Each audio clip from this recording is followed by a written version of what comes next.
Hello everyone, welcome to ThinkComputer YouTube channel. In this video, I will be explaining about precedence of operators in QBasic. This is a very important video.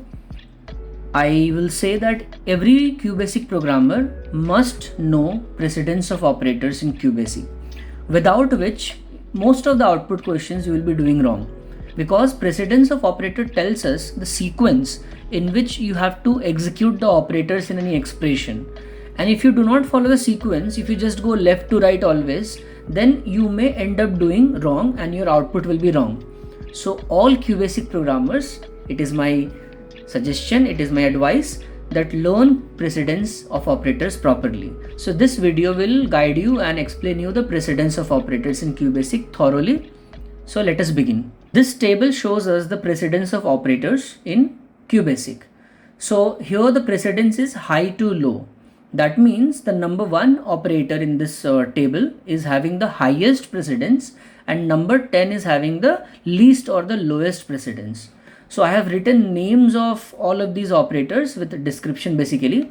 The first one is called exponentiation, or in simple we say exponent. So any expression you see, if you see exponent sign, which is used for power basically, that has to be executed first, top priority. Okay. Then we have minus and plus, which is basically unary minus and unary plus, like plus 5, like minus 5, any variable or value, if it has a plus or minus sign, okay, attached to it, that is called unary plus minus, like minus a, like plus a, okay. So negation, positive sign, these are executed, okay, after exponent. Then multiplication and normal division. You see there are two type of divisions. No, this is normal division, also known as floating point division, and this is your integer division. So normal multiplication and normal division are to be done first, left to right. Okay, suppose you have a into b divided by c, then first do a into b, then do divided by c.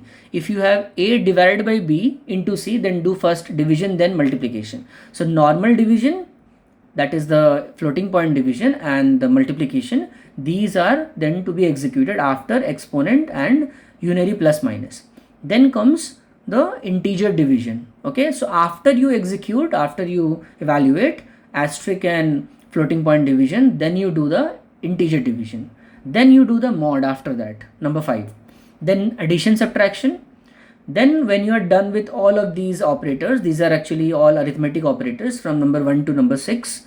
Then you come to 7, which is basically relational operators. So you have equal to, not equal to, less than, greater than, less than equal to, greater than equal to. These are called relational operators. These are used in conditions, okay, like if else condition.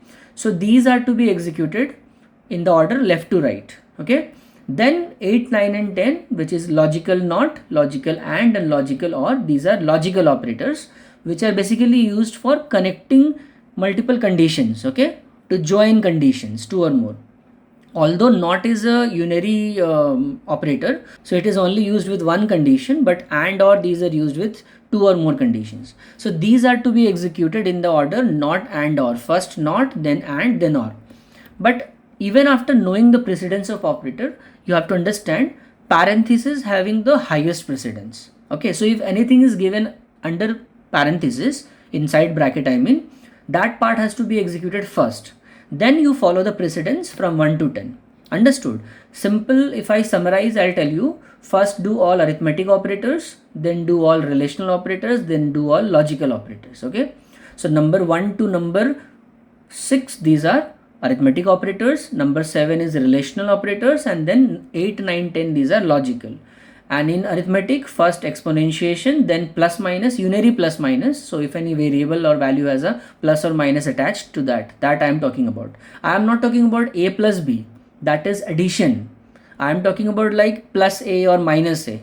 Then do multiplication and floating point division, means normal division. Then do integer division, then do mod if mod is there, and then finally addition, subtraction.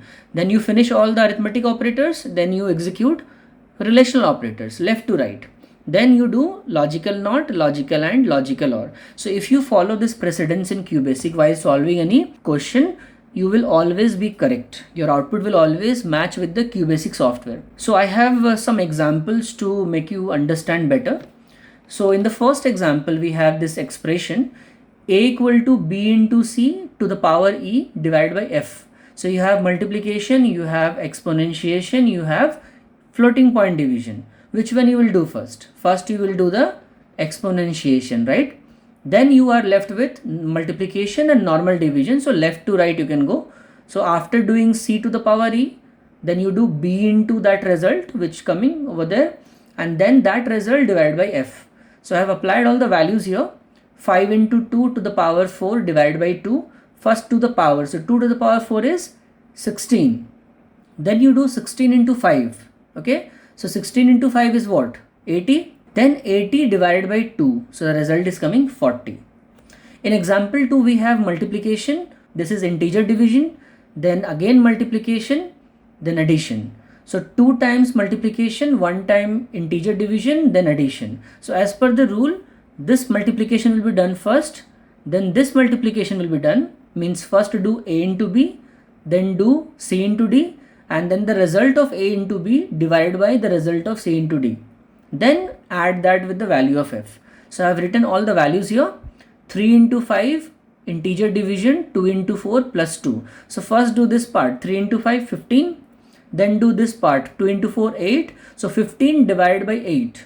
Okay, and we are doing integer division. So 15 divided by 8 will be 1, not 1 point something, it will be 1. Okay, 15 by 8, because we are not doing the floating point division, we are doing the integer division, so it will discard the fractional part. The result will be 1 point something if you do 15 by 8, but that will be converted to 1. So then 1 is coming, and then 1 plus 2 3. That is how you are getting the result 3. Example number 3, we have a plus b mod d integer division c. So notice a plus b is under parenthesis. So parenthesis priority 1 over here. First do the addition, then we are left with mod, and we are left with integer division. So we'll do the integer division, mod will be done last. So I have applied all the values here. 10 plus 4 mod 8 divided by 3. So 10 plus 4 will result in 14, and here 8 integer division 3 will be resulting in 2. So 14 mod 2. So 2 7s are 14, remainder 0. That is how you are getting the result 0.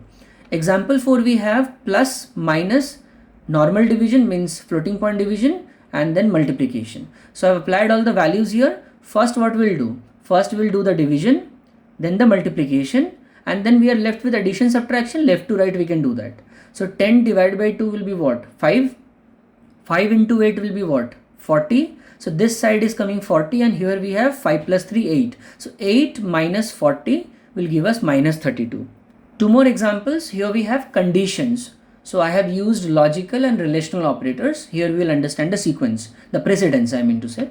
In the example 5, there is the condition a greater than equal to b and c less than a minus b. So here check the first condition, that is 10, the value of a greater than equal to b, which is 8. So 10 is greater than equal to 8. Condition is true. Check the second condition. C is less than a minus b. So do a minus b first. So a minus b is what? 10 minus 8, that is 2. So c is what? C is 3. So 3 less than 2, false. First condition is true. Second condition is false. So AND will not accept it. The rule of AND is that all the conditions must be true. But first condition is true and second is false. So here the result will be printed, the output will be computer. Example 6, we have a nested if else. So we have x, y, z. Here we have the first condition, x is greater than equal to y. So 25 is greater than equal to 18. That is true. Check the second condition. Z is less than equal to y, means 22 is less than equal to 18. That is false. So one condition is true, one is false. It will not be accepted. So it will go to else. Check after that. There also we have if else. No. So y less than equal to z means 18 is less than equal to 22. Correct? Or z is greater than equal to x. See, the rule of OR is that if one condition is true, it is accepted. No need to check the further condition. Okay. The next conditions will not be checked. If the one of the condition is true, then it is okay. So y less than equal to z, the condition is true, because you can see that 18 less than equal to 22. So it will accept this part and print subscribe.